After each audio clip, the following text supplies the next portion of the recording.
Offense really could be outstanding. No one's talking about that. That's Dak Prescott or George Pickens. RC, what do you think? This is what George Pickens does. I think this is the reason you didn't need him and DK Metcalf. If you get one-on-one situations because CeeDee Lamb has an opportunity to get doubled, you're going to see this the entire year from Dak Prescott and George Pickens. He's that sort of player. Could the offense be outstanding? That's what absolutely no one is talking about in Dallas right now. Adam Schefter was on his podcast yesterday talking more about the future of Micah Parsons in Big D. And right now, both sides seem to be angry. Now, have other people put those feelings aside in the past and figured out a way to work out a deal? Yeah. I don't see that happening here.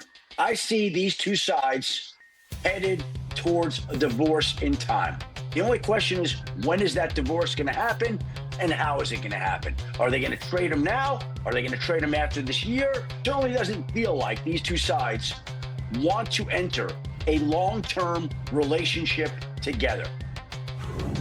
So it's gotten to that. And again, the Cowboys season kicks off 2 weeks from tomorrow. That standalone opening Thursday night game at the Super Bowl champion Philadelphia Eagles. And you were making a really good point, Lewis, in our meeting this morning. I mean, so much has been said about this situation, but I thought you really framed it well about what you, as one who worked in, front offices and scouting before, why this galls you so much.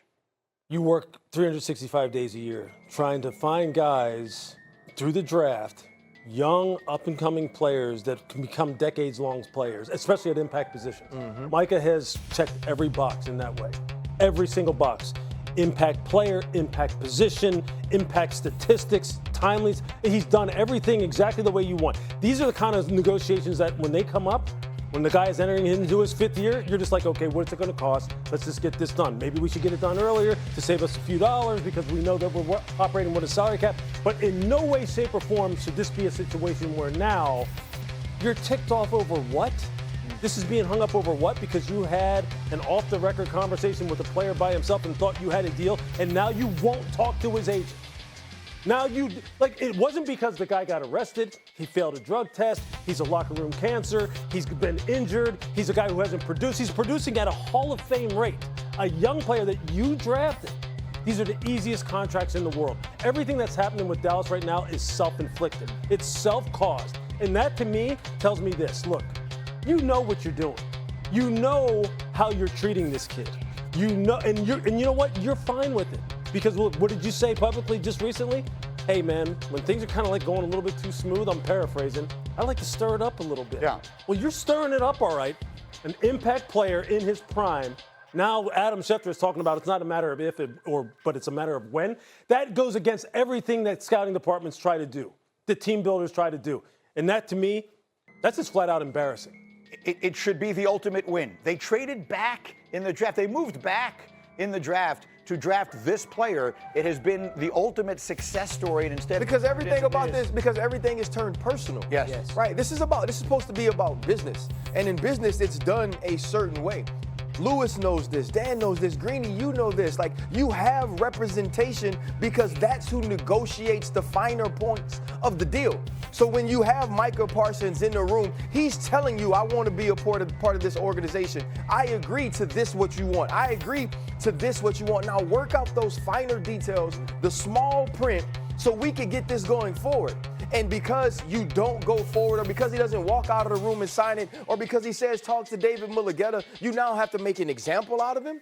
This isn't one of those situations where everything is being kept quiet, right? The fact that we know they haven't spoken, the fact that you're making jokes about it, you're laughing about it. The difference between Micah Parsons and Jerry Jones is this. Jerry Jones has had 30 years of ineptitude at his job.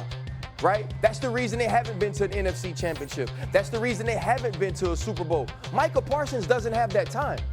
Micah Parsons doesn't own the team. Micah Parsons is his own brand, his own individual, an individual contractor that has plied his trade the way he's supposed to, that says he's supposed to be rewarded in a certain way.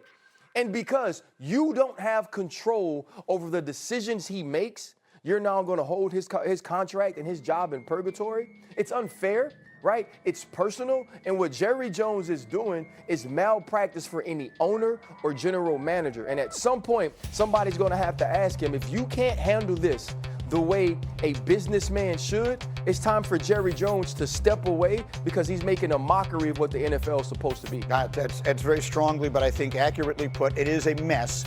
Shefty is using the word divorce. You've used similar phraseology on this. What does that look like? I mean, we are 2 weeks before the start of the season. So what are the realistic options of where this goes from here in the short term? 2 weeks from tomorrow is an inflection point because they play a game. If he does not show up and play in that game, that's a turn in the story, right? That's the Cowboys. You can sit here in the summer and say, I won't play on my current contract. But that's a different thing to actually do that. We've seen it. Chris Jones, right, in Kansas City a couple of years ago. It does happen, but it's infrequent. So if he doesn't show up, that's when the Cowboys step back and say, all right, maybe this is more serious than we thought. Maybe we do have to do something, or maybe we do have to trade him. If not, they can play hardball. They can dig in. He's under contract. He's got like $21 million coming this year.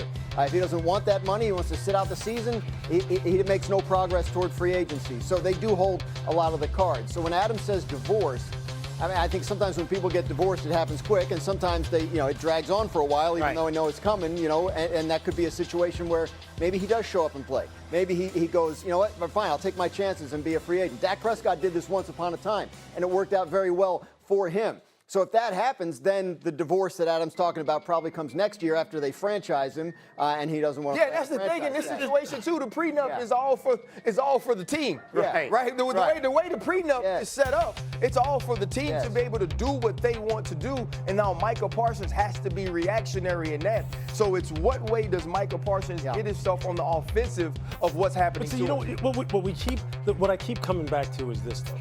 Like, we're talking about, well, the Cowboys could be dug in. He is under contract. Like this is easy stuff. He has outperformed. Well, let's just put it this way. He has performed at a Hall of Fame level. That is objective. That's not subjective. The stats say so. He's on a Hall of Fame trajectory. He's doing stuff no one's ever done, or very few people have done in terms of his production. If we're talking about sacks and quarterback pressures, he's on a Hall of Fame trajectory. And now we're sitting here like this is a manufactured, personal situation. He's not a risk to the team. He's not someone who is like stepped over. Like that is just some bizarre stuff to me, man. All true. But what we're talking about here is like why this situation is different from Dak Prescott a year ago.